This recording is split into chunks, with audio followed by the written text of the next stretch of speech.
Le système solaire est né il y a 4 milliards et demi d'années, de la contraction d'un immense nuage d'hydrogène et de poussière. En s'effondrant sur lui-même et en se comprimant, ce nuage s'est échauffé jusqu'au moment où la température a été suffisamment élevée en son centre pour amorcer la fusion nucléaire de l'hydrogène qui a fait de cette masse une étoile.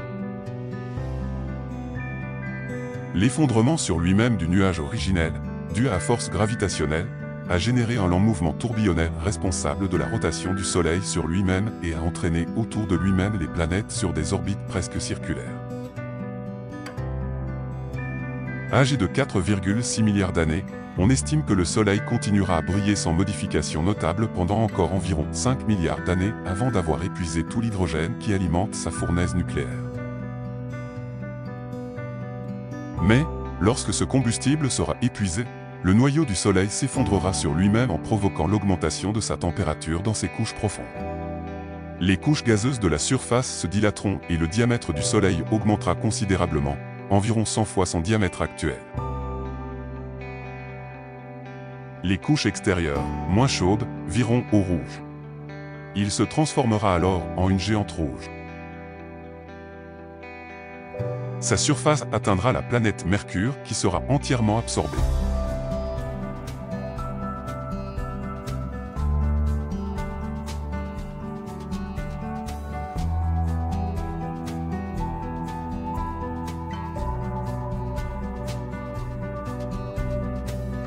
Si la Terre parvient à échapper à cette absorption, la température s'y élèvera de plusieurs centaines de degrés et la vie disparaîtra totalement. 1 milliard d'années plus tard, faute de combustible, cette géante rouge s'effondrera sur elle-même pour atteindre le stade de naine blanche, astre de quelques milliers de kilomètres de diamètre, constitué de matière dégénérée d'une densité supérieure à 1 tonne par centimètre cube, et qui n'émettra plus qu'une faible luminosité blanche. Tout ce qui restera du Soleil est son noyau, désormais appelé naine blanche, une cendre stellaire qui se refroidit progressivement au fil des milliards d'années. Si vous pouviez en ramasser une cuillère à café, il pèserait plus qu'une camionnette.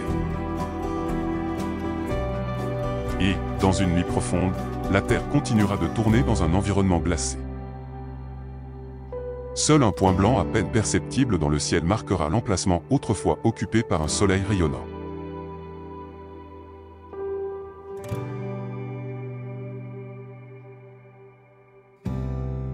La mort de notre étoile entraînera la fin de la vie sur Terre, mais pas avant des milliards d'années. L'humanité aura suffisamment le temps de pousser les recherches sur l'exploration spatiale afin de trouver des solutions efficaces pour contrer notre extinction. Ces solutions ne peuvent qu'être la découverte d'autres systèmes solaires avec des planètes habitables. Avant la mort de notre étoile, la Terre pourrait être décimée par d'intenses phénomènes spatiaux tels que les tempêtes solaires et les sursauts de rayons gamma. Comment pouvons-nous sauver la Terre d'une intense éruption solaire suivie d'une gigantesque éjection de masse coronale qui mettront fin à la vie sur Terre? D'abord, comment une éruption solaire et une éjection de masse coronale peuvent-elles mettre fin à notre civilisation? Nous avons longtemps pensé que notre bouclier magnétique est indestructible, ce champ très puissant qui nous protège non seulement contre les rayons cosmiques mais aussi des rayons nocifs provenant du Soleil jusqu'à nos jours, ne pourra sans doute pas résister à la dernière tempête solaire géante. Le champ géomagnétique est généré et régénéré lorsque le fluide conducteur du manteau et du noyau terrestre, entraîné par la convection de la chaleur provenant des profondeurs de l'intérieur, induit une force électromotrice, FEN, avec le champ magnétique existant. Ce processus est très similaire à la manière dont un générateur électrique génère une tension. Cette tension entraîne alors un courant induit dans le fluide conducteur, qui produit également un champ magnétique. Ce mécanisme de rétroaction aide à maintenir le champ, convertissant continuellement l'énergie thermique de la Terre en énergie de champ magnétique. Comment notre planète mourra? Notre civilisation verra décimer tout son système technologique lors d'un événement solaire extrême. En effet, la société moderne dépend d'une variété de technologies sensibles aux extrêmes de la météorologie spatiale.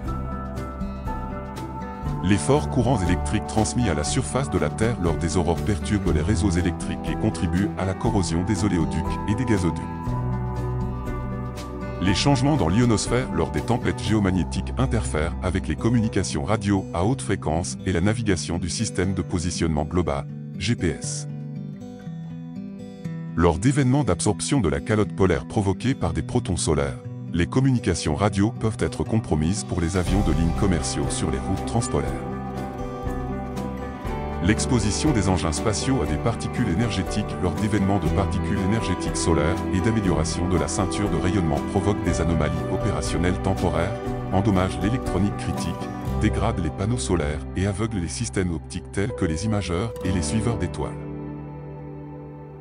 Les explorateurs humains et robotiques du système solaire sont également affectés par l'activité solaire. Des recherches ont montré que, dans le pire des cas, les astronautes exposés au rayonnement des particules solaires peuvent atteindre leur limite d'exposition autorisée quelques heures après le début d'un événement.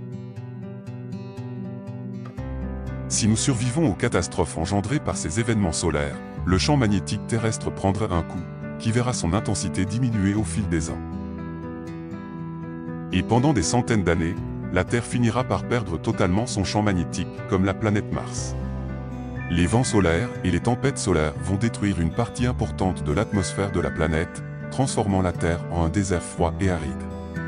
En ce moment, aucune vie ne serait possible et l'histoire retiendra de la planète Terre, une planète autrefois habitée par des extraterrestres. Pendant ce temps, d'autres vies et civilisations intelligentes feront leur apparition dans d'autres galaxies et feront de l'exploration spatiale une priorité absolue.